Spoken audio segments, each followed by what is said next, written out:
Swayam Prabha. Digital India. Educated India.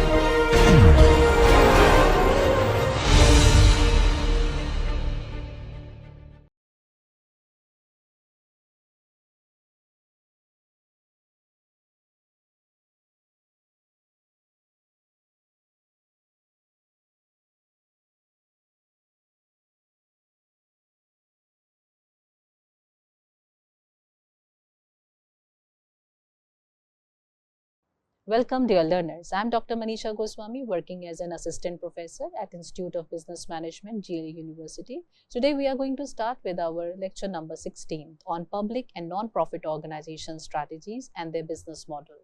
So before we start with this lecture of 16th, let us have a quick review and recap of what we had done so far in our previous lecture.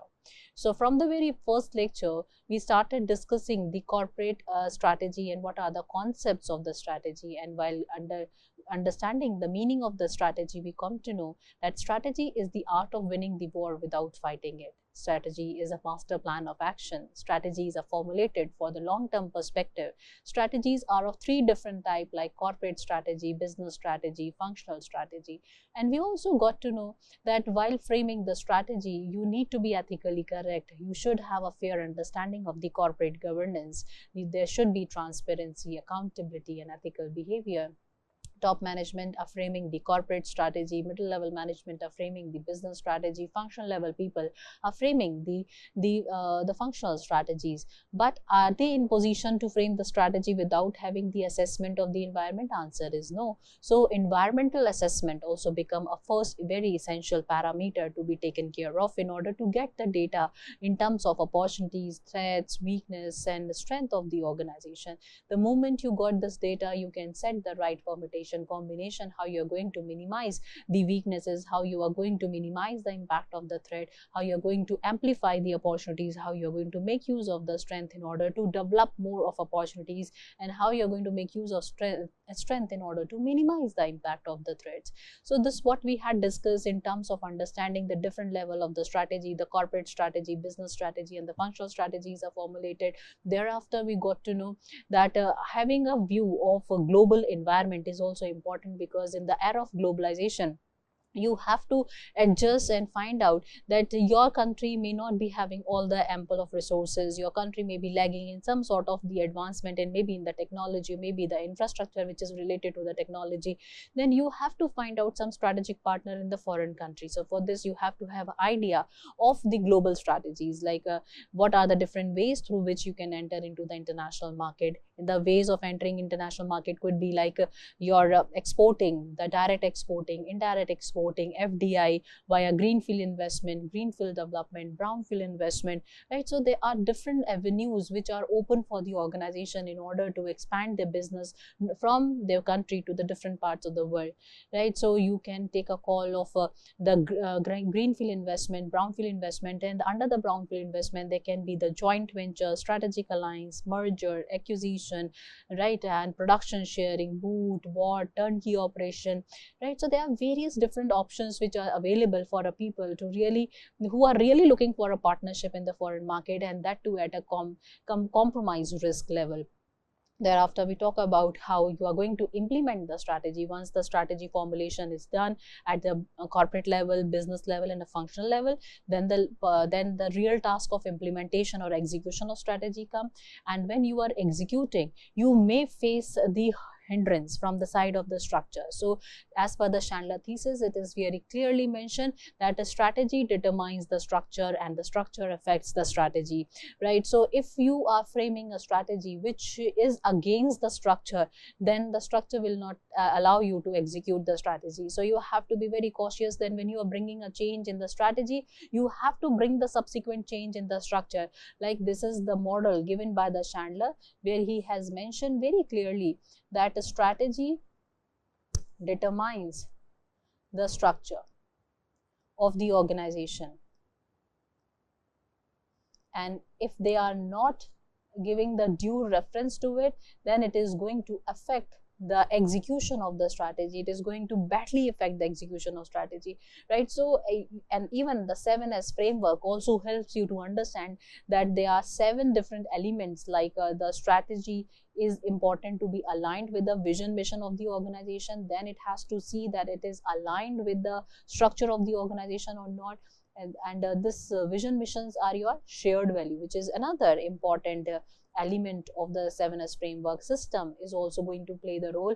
These 3 are known as the hard elements of the 7S, and shared value, skills of the organization, staff of the organization, right, and the style of the leadership. These are the soft elements of the 7S framework. All these need to be aligned well when you are bringing a change in the strategy, at the time when you are bringing the strategic implementation at a structural level, functional level, or a behavioral level. So otherwise they are going to pose difficulty, they are going to pose some hindrance issues when you will be executing the strategy. And if you are not having a fair idea about it, you don't have an idea about the environment, right? As you know, that environment, external environment and the internal environment, and when you don't have the idea about the environments, it again going to pose a lot of difficulty for you, because you're not able to list out the opportunities, threat. When you're doing the assessment of internal environment, you won't be able to list out the strength and weakness. And if you are not able to know about your strength and weakness, how you will be able to align these different areas? So each and everything is so interrelated and interconnected. You cannot miss out, you cannot dare to miss out any of the step which you are taking for framing the strategy. Each and every step is very precisely designed and framed, and every step has to given a due respect and time to be executed. If you are ignoring, surpassing, or trying to just trying to go through it and not paying much attention to it, is going to badly affect its execution.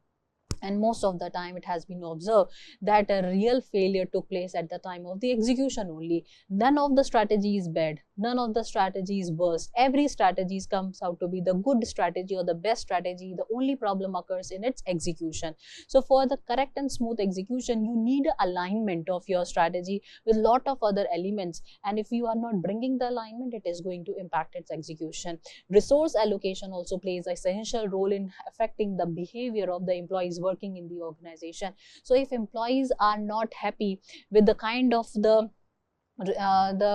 target you have given, or you are not providing the required resources to them, so they are going to show there's some resistance and reluctance to really do the work for the organization. And for this, you need to have a leader, good leader in the organization.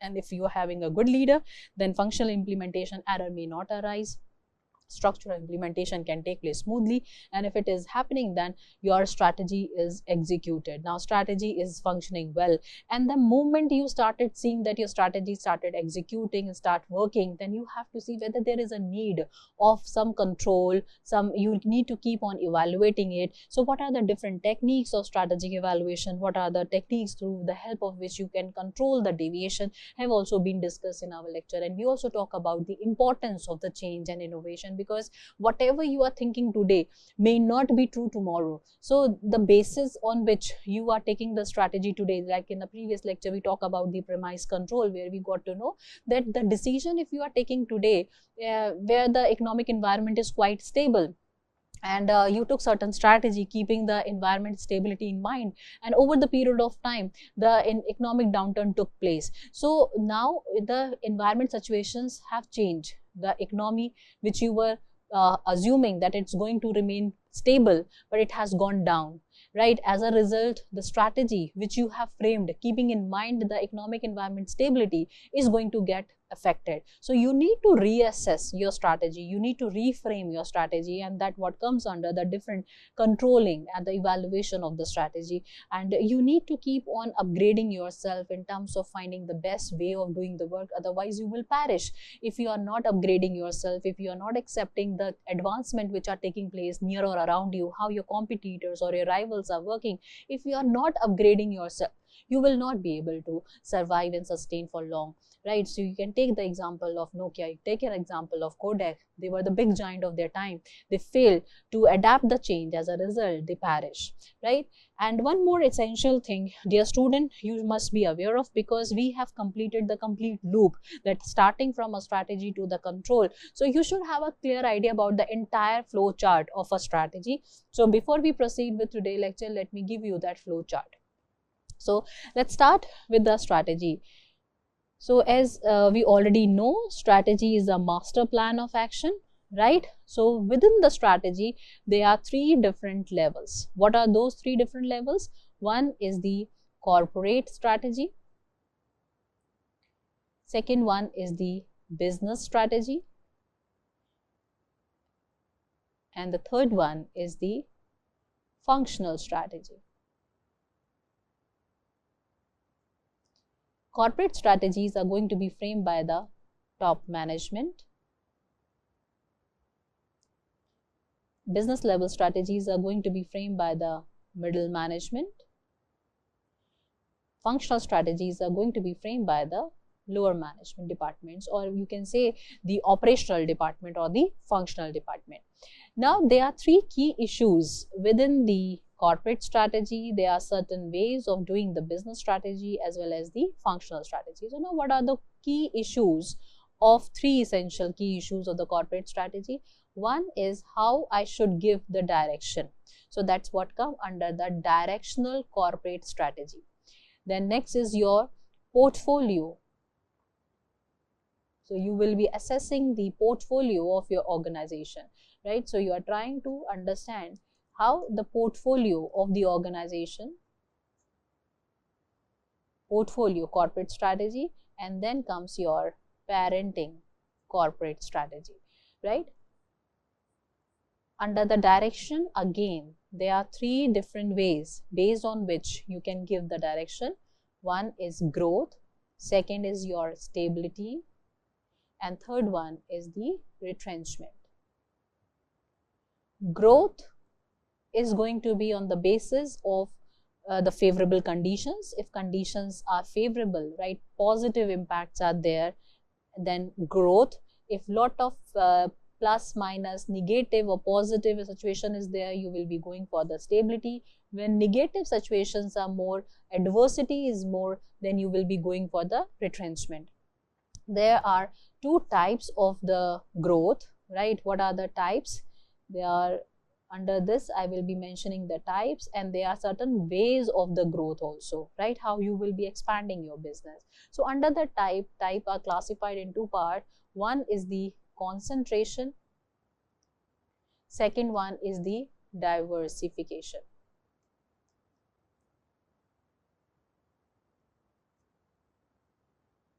So under the concentration, you will be having a horizontal expansion. Horizontal expansion of the unit. And diversification could be of two types. One is concentric diversification. Second one is the conglomerate diversification. When you are diversifying in a related line, it will be termed as a concentric. When you are diversifying in an unrelated line, it will be termed as a conglomerate diversification. Now, what could be the different ways that you can make use in order to expand your business? Then one way could be your the options for the foreign market is going to be your FDI, right? Under FDI, there is a green field investment. Greenfield investment is there. Under the ways, first one is the greenfield investment, FDI, and then is a greenfield development. I am sure you know the meaning of all of them because we had discussed about them quite a number of times in our previous lecture. And another one is the brownfield investment. This is the review of the whole lectures, 15 different lectures which had took place so far. So when you are investing in a special economic zone area, export processing zone area, or maybe the free trade zone, known area or economic units, these are going to come under the greenfield development. And investment is any, maybe the tier 1 city or the tier 2 city or any other place other than the special economic zone area is going to come under the greenfield investment. And the brownfield investment are like your mergers, acquisitions, the takeover, joint ventures, strategic alliance, which is a part, strategic alliance is a part of, is a broader perspective which under which the joint venture is also going to come.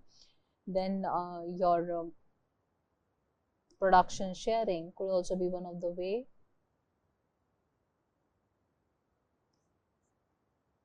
Boot, bought, turnkey operations. So these could be the possible ways where, with the help of which you can enter. Contract manufacturing also, one of the very popular these days is the contract manufacturing. This is what Apple has asked Foxconn to perform. They are doing the manufacturing for the Apple. So brownfield investment, these are the different ways through which you can expand your business, and it all comes under the growth. When the conditions are favorable, you can use either of the strategy to enter into the market or to get into the partnership. Like recently you got to know the Tata Motors want to get into an alignment, a strategic alliance with the Japanese Renesas company in order to get the manufacturing ideas and the designs and the semiconductor concept from them. Then the stability strategy could be of 3 types. One is the no change, that you don't have to bring any change in it. Second one is profit making, and third one is pause and proceed with caution.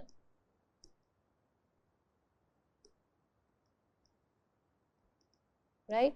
So if you are very much confident about the existing strategy that you are having, then there is no need of a change, because market is fluctuating. You're not sure how market will be taking shape. And if the product has is lying at a cash cow stage of a BCG matrix, then you can go for profit making. But if you are not sure how this strategy is going to take shape, or how this strategy will, you are not very much sure about the existing strategy of your organization, then you have to adopt some hit and trial mechanism to really help your organization to get out of this tough time. Under the retrenchment strategy, you can go for the turnaround strategies.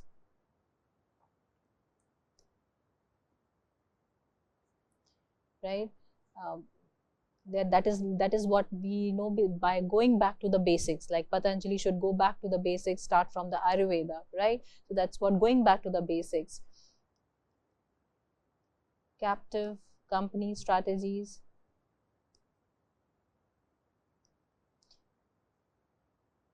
Disinvestment, this what government has done, privatization, divestment.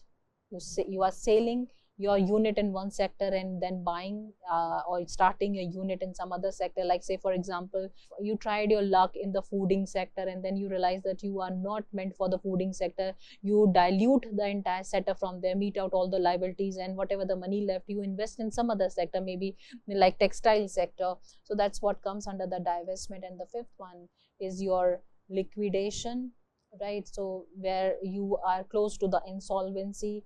And the final one is your bankruptcy, right? And bankruptcy is a situation when your liabilities are really more than the assets.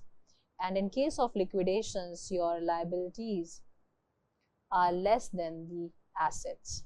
So you still have a scope of getting rid of all your liabilities, and if you're left with certain money that you can use for your business, right? So these are the different strategies which comes under the retrenchment. And you also know that under the portfolio there is a BCG matrix. This is what we had done in our lectures. And GE matrix is going to be used in order to do the assessment of the portfolio. Why we need to do the assessment of portfolio? In order to know a particular product is leveraging profits to me or losses to me. Then coming to the parenting, here we try to get the understanding with the help of misfit and fit analysis. Misfit and fit analysis matrix, right? So fit and misfit matrix analysis is used in order to help the organization to find out what are the gaps in the market. And once this is done, this is the part of the corporate strategy. Can you see the vastness of the execution which is taking place from the side of the top management? So being a top management is not a easy cakewalk, right? It's a tough job. They really have to dive deep into one. Then the moment they open one layer, they got to know there are multiple other layers, and then the moment they open those layers, they find to know there are other further more layers, right? So it is not that easy. They really have to go deep and deep and deep, and then they are in a position to come up with one single statement. Okay, fine, this is a corporate strategy. And the corporate strategy, after so much of assessment and understanding, if they are framing a corporate strategy, this becomes sometimes little difficult for the functional level people to understand what exactly is expected. Then the role of middle level managers comes, and they started focusing on creating the strategy which is going to be easy for the people to understand. And they have three set of focus, that is a cost leadership, differentiation, and these are the outcomes of the Porter's generic strategy, right? This is the model. This is a model of a Porter's generic business strategy. And then the focus. Focus can be on two sides, cost and the differentiation. Right? So that's how the business strategies are formulated. For formulating the business strategy, you have to take care of this. But for formulating the corporate the corporate strategy, huge aspects to be taken care of, because you have to set the line of direction. And once the line of direction is set, the only job left for the middle level manager is to see whether to go for the cost leadership, differentiation, or to focus or the focus towards the cost, or focus towards the differentiation. And then the functional level strategies, they focus upon the alignment of departmental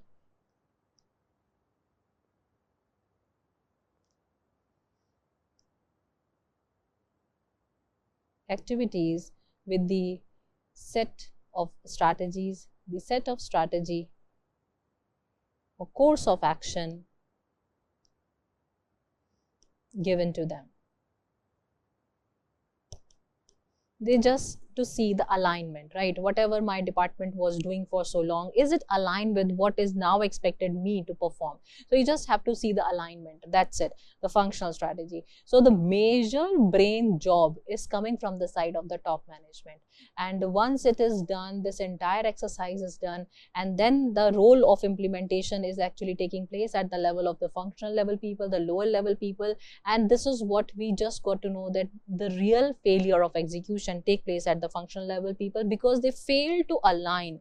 They fail to align what different departmental activities with the set of the course of actions given to them. So this need for this you need a good leader. You need a good leader in the organization to convince them to change their behavioral issues, right? So this is what you people have learned so far in our 15 different lecture. Now we are heading towards the today's lecture, where we will be looking for understanding the different public and the non-profit organizations. So the learning outcomes of today's session is understanding the core difference between public and non-profit organization. You will try to understand the business model. We will try to explore the different strategic approaches, and also try to figure out the different KPIs of both public sector as well as a non-profit organizations. So the public sector, or the PSOs, are the owned and governed or operated by the government to deliver the public goods and the services such as education, healthcare, infrastructure, law enforcement, right? You have seen a lot of government hospitals are there, a lot of government schools and colleges are there, the government infrastructures like road, toll gates and everything, the law and order which government is fixing, right? Every next person is not having an autonomy to fix the law and order. So these are the area which are governed by the public sector units. Now, who is the owner? I'm sure you have the idea that it is owned and controlled by the government at the federal, state or the local level. So federal is your central level, right? Revenue, that is primarily funded through the tax and the government budgets and the public fees, right? So government is how the government would be earning the revenues is through the taxes, right? And they will be fixing the budgets. Like in the fiscal policy, they have two things in the fiscal policy. What are the two things are there in the fiscal policy? One is your revenue generation, and second is your expenditure. And how you will be generating the revenue?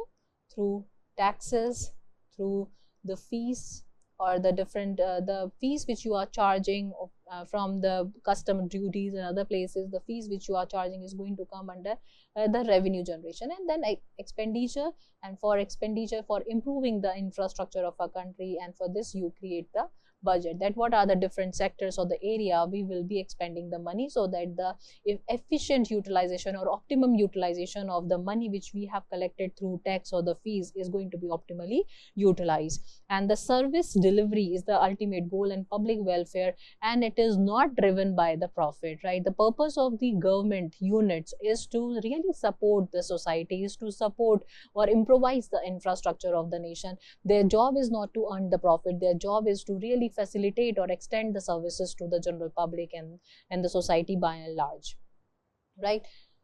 Then next is your non-profit organization. Non-profit organizations are created to fulfill a social mission, right? Provide a service to the community without seeking profits for the private benefits. So NPOs are the one, they are not exactly funded by the government. Most of the non-profit organizations are not funded by the government. But if you are funded by the government, that means that you have your functionality or your structure of work is close to the vision mission alignment of the government, right? Then only the government would be funding you. Otherwise you can look for the proposal of getting the funds from the government, but getting funds regularly, for this you need to have a close alignment of your nature of work or the service with the vision mission of the current government who is ruling. Then the non-profit organizations are created to fulfill a social mission and provide the service to the community without seeking the profit for the private benefit. Again, they are looking for providing the services, and for providing the services they need some sort of the fund. So ownership is run by individual, group, or maybe the charitable foundation or a trust, right? It's going to be there to run the non-profit organization, funded by the donations, grant, fundraising activities, and sometimes through the revenue generating activities related to their mission.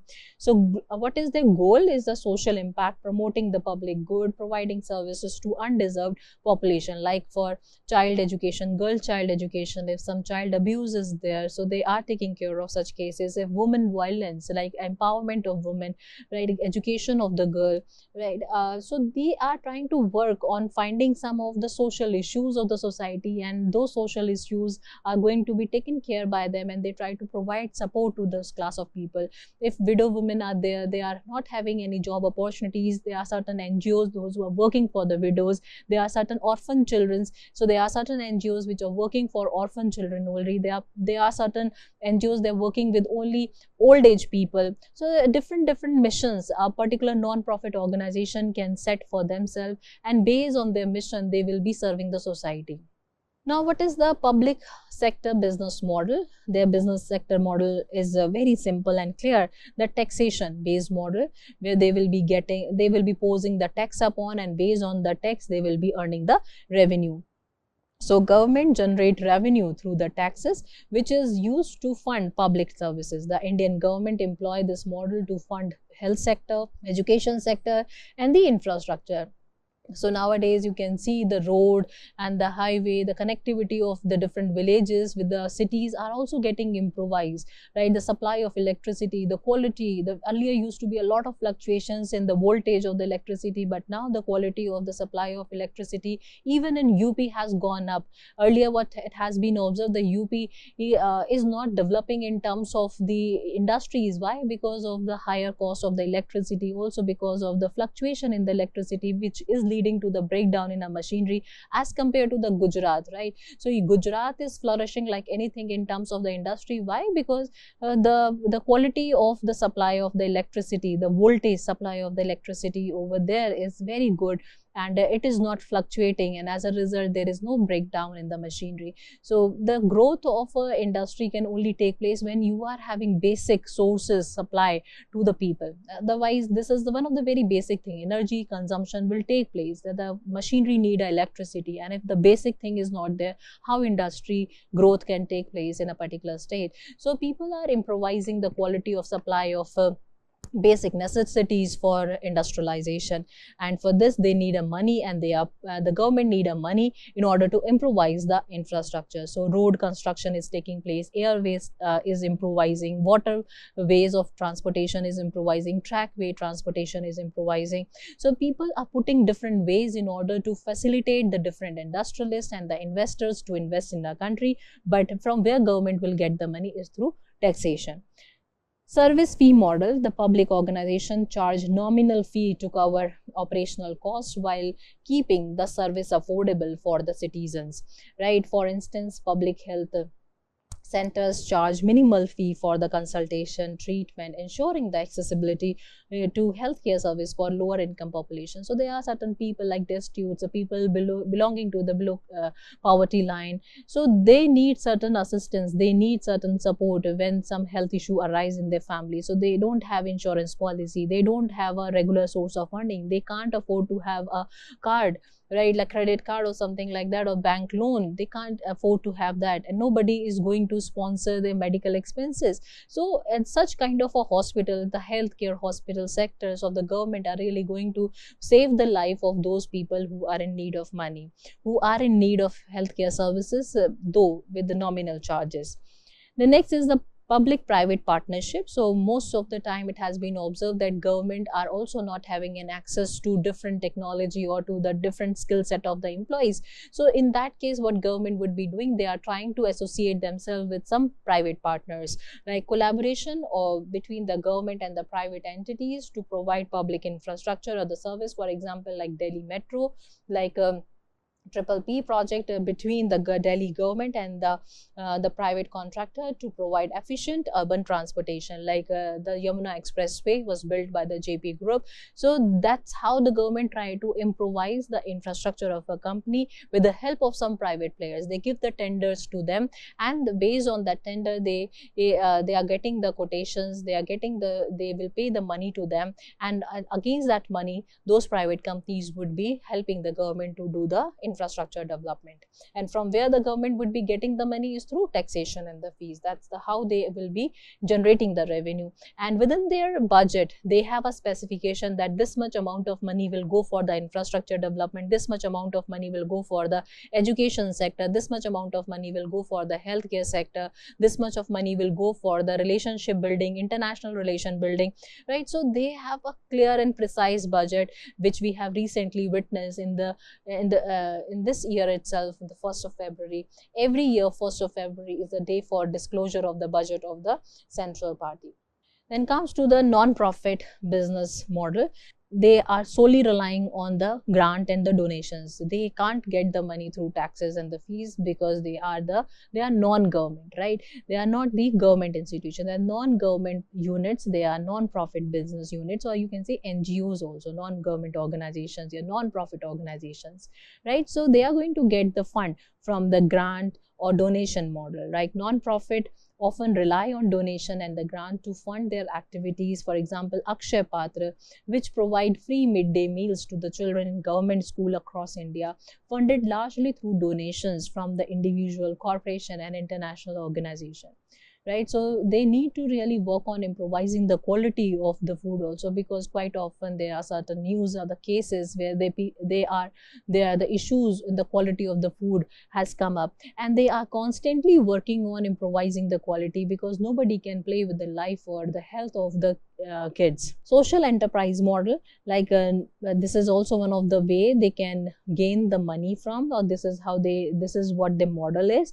Like non-profit operates business that largely that generate the revenue to support their social mission. Like Salco India is an example of a social enterprise providing solar energy solution to the rural household, ensuring sustainable energy access and funding the organization growth. So there are various different large level of NGOs are working across the country.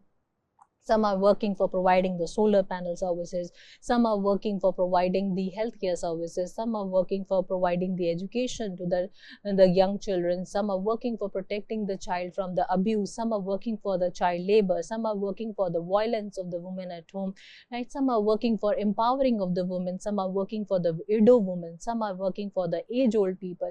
So every next business model is going to be based on some or the cropping issues of the society, right? So if they come across certain issues are there in the society, nobody is addressing those issues. So these NGOs or the non-profit organization are going to take the charge. They formulate the mission that we will be working for age-old people, or we will be working for taking care of the health of the age-old people. We will take care of the fooding quality of the age-old people. Somebody will say that we will be working on providing the best clothing or the ambience to the room where the people are lying. So they are different NGOs, and they are really working on providing the solutions to the problem of a class of community who can't afford to have their own solutions. So these NGOs are working for protecting them. And these NGOs are having a strong network connection with those people from where they will be getting the funds. Next is the strategic framework for the public sector organization, like in New Public Management, NPM, the framework that emphasize efficiency, customer service and privatization in the public service in India. This can be seen in the Digital India program, which aim to improve the efficiency and reach of the government service through digitization. So there are different frameworks which a public sector would be making use of in order to provide the best services to their customer, and they are focusing on what they are trying to improvise the efficiency, they are trying to improvise the services which they are providing to their customer, and privatization in the public services, right? Because in most of the case it is observed that the services coming from the public sector are not having that efficiency, are not having that beauty of attention towards the requirement of the customer as in case of a private sector. So they are trying to find some private partners in order to provide them the better services. So the framework that emphasize this is what comes under the New Public Management, which talks about a framework that emphasize efficiency.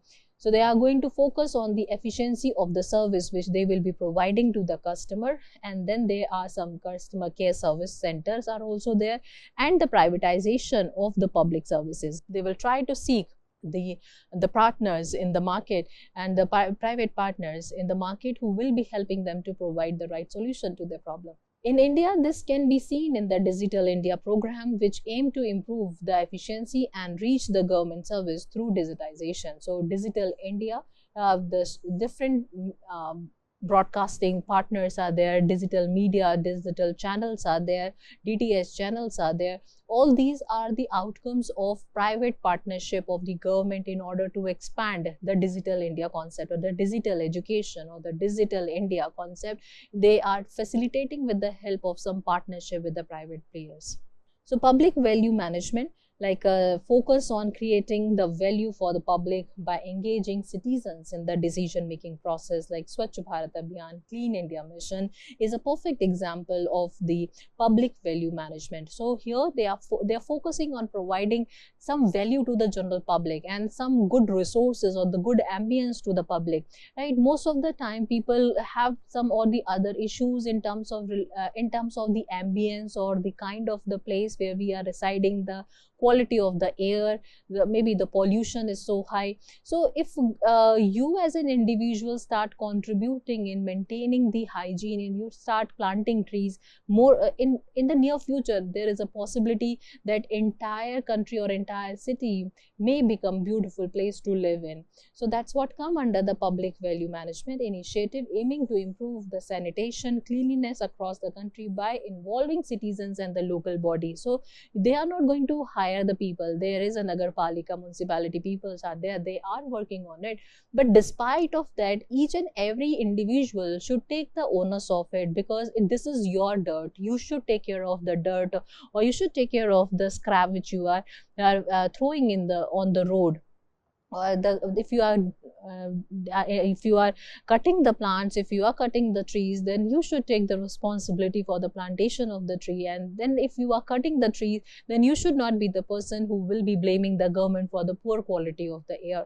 So you have to check your actions. You have to see what kind of actions you are putting up, and those actions are going to be rectified if you are taking the correct action also, in order to overcome the problems which you have created for yourself.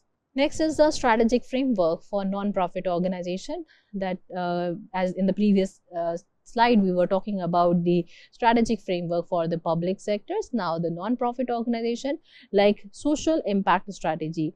Non-profit organization adopt a strategy focus on creating the tangible social outcomes. So they are focusing on gaining what? Social capital. Their focus is on gaining social capital. Right? For instance, Bharat Sevak Samaj has adopted the social impact strategy focusing on the rural development, health, education in remote areas of India. You can take an example of HUL Shakti Amma, right? HUL Shakti Amma project is for supporting the women, widow women of the rural area or the villages particularly. So what HUL did, HUL went to certain villages and they realized it is getting so difficult to ship for the shipment of the products of the HUL in different parts of the village, because retailers are having some of the other pirated product or the duplicate product, which is a close replica of, suppose, the Lux, the close replica of the Lux, right? There is a slight change in the spelling, but which these villagers or the rural people might not be able to understand that there is a change in the spelling, and they might be purchasing in the form that this is a Lux brand, but actually it is not.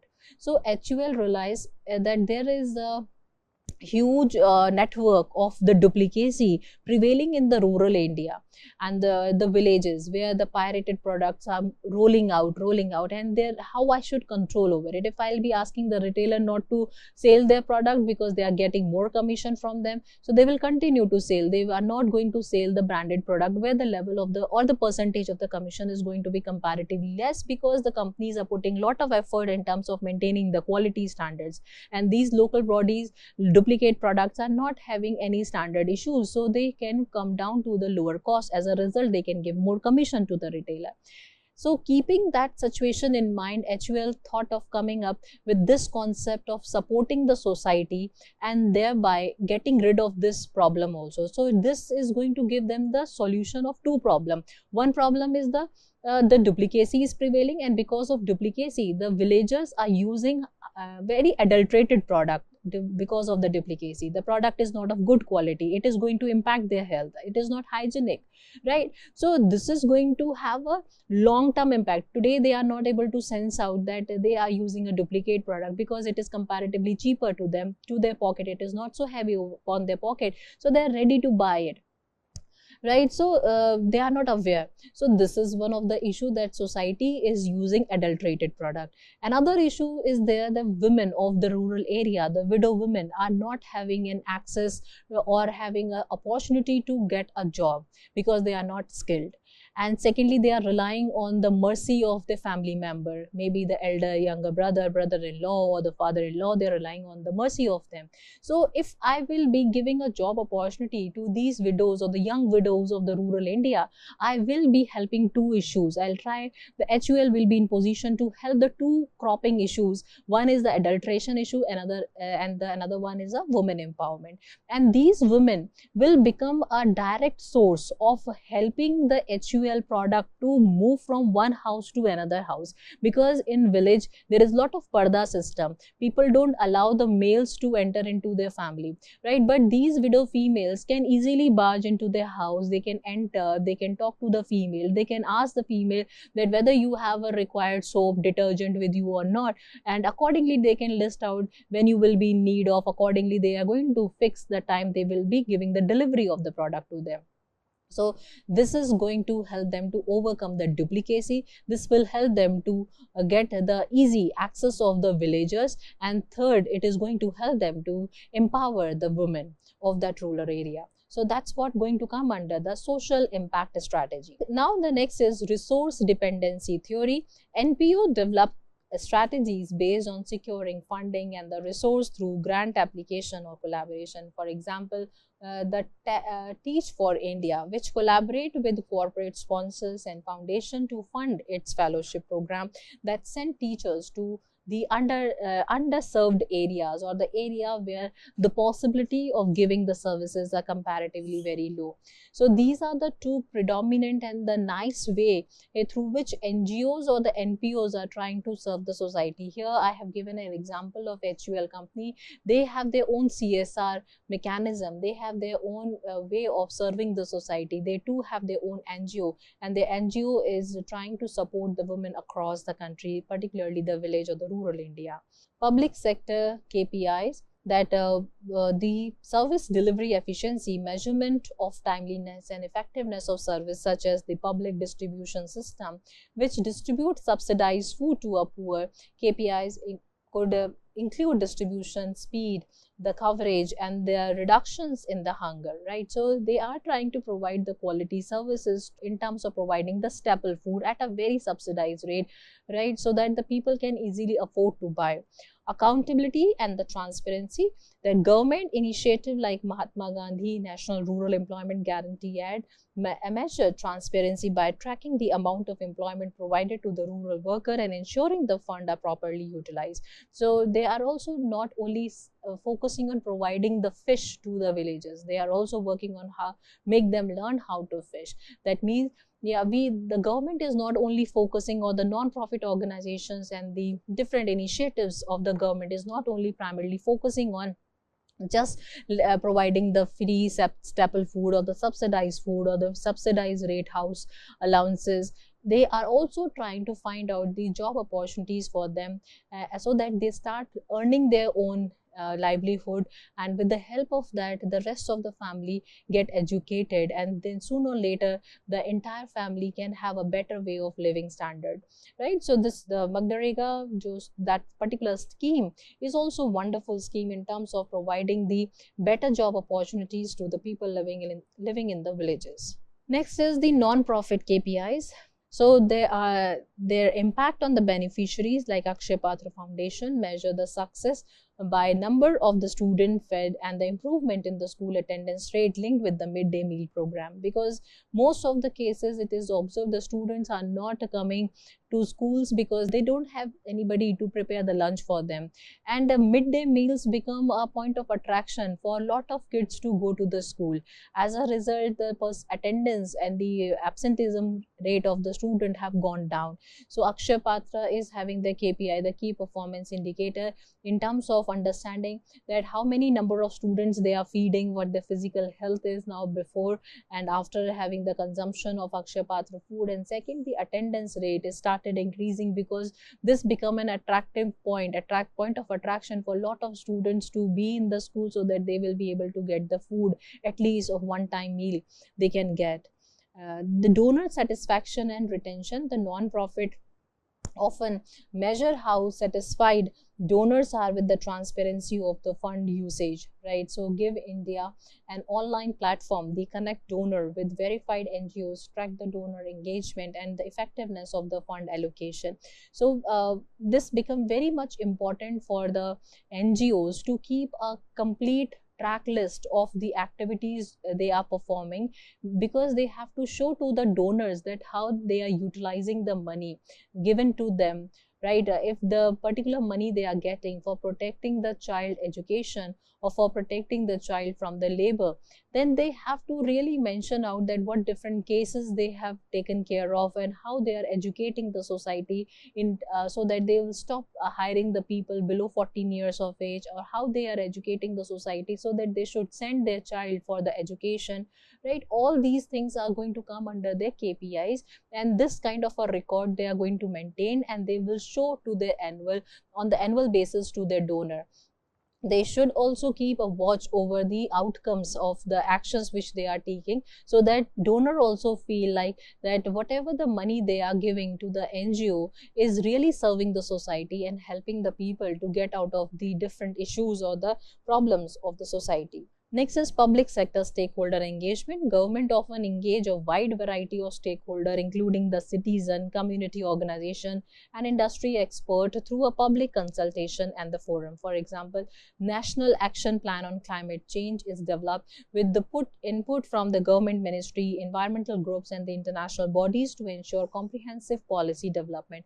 So, public sector organizations are not only concerned about the infrastructural development, they are not just concerned about the health of the general society or the general public. They have to really take care of the larger perspective, also the overall ecosystem, overall environmental issues, that whatever the production, whatever the advancement of technology they are undergoing, is it really helping the environment, and or it's impacting the environment adversely. If it is impacting the advancement in adversely, then whatever the growth you are taking in terms of the emerging economy or the going to be a developed nation, then it is going to be of no use, because somewhere you have adversely impacted the environment. One thing everyone should be very much aware of, that whatever the environment or the resources that you are using, it's not the legacy which you have received from your ancestor, it's actually the thing which you have borrowed from your next generation, and you have to return it back to the next generation. So are you